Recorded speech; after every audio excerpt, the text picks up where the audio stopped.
Car les habitants de Jérusalem et leurs chefs ont méconnu Jésus et en le condamnant, ils ont accompli les paroles des prophètes qui se lisent chaque sabbat. Acte 13, 27. Nous avons vu précédemment le contraste qui existait entre l'ancienne et la nouvelle dispensation. Il y aurait de nombreuses pertes si les choses devaient continuer selon l'ordre fixé autrefois.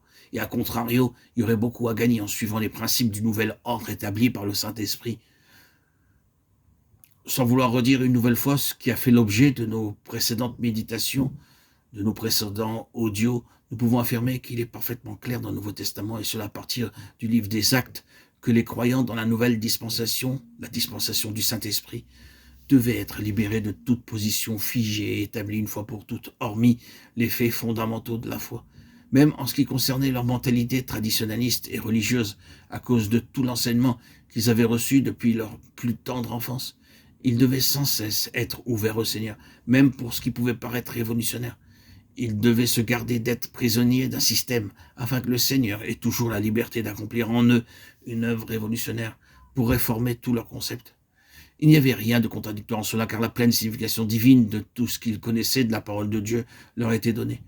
Le Seigneur avait réellement plus de lumière et de vérité à faire jaillir de sa parole, tellement plus que tout ce qu'ils possédaient déjà, et qui leur paraissait désormais bien peu de choses. Vous remarquez cependant qu'une crise avait été nécessaire dans le domaine spirituel et que parfois ils ont dû faire face à de sérieux conflits. Mais cependant, le Saint-Esprit avait suffisamment gagné de terrain pour pouvoir les conduire plus loin. Cela est arrivé avec Pierre, à Joppé, sur la terrasse de la maison. Il en était de même avec Saül de Tarse. Il n'y a aucun doute à ce sujet en agissant comme il l'avait fait. Saül agissait sur la base scripturaire de l'Ancien Testament. Il pensait recevoir l'approbation de la parole de Dieu pour ce qu'il faisait.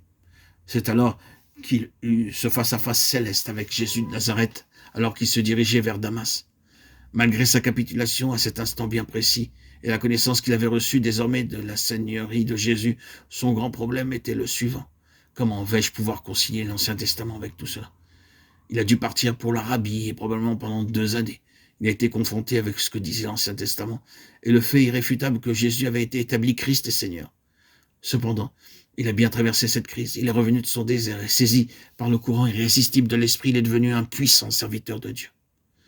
Nous aimerions aller un peu plus loin. Nous avons dit que dans cette nouvelle dispensation, comme cela est manifesté dans le livre des Actes, les prophètes ont été interprétés d'une manière toute nouvelle et que la signification spirituelle de leur déclaration a été remise en lumière avec tout ce que cette nouvelle approche intérieure impliquait. Nous savons que l'inauguration de cette dispensation, le jour de la Pentecôte, a été attestée par la citation de nombreux prophètes. Cela a commencé avec Joël, mais c'est ici ce qui a été dit par le prophète Joël, acte 2,16, avec bien d'autres citations de l'Ancien Testament se rapportant à cette période. Désormais, que ce soit par des citations directes ou par des accomplissements prophétiques, comme cela est clairement le cas pour la prophétie de Joël, les prophètes sont introduits dans de nombreuses occasions.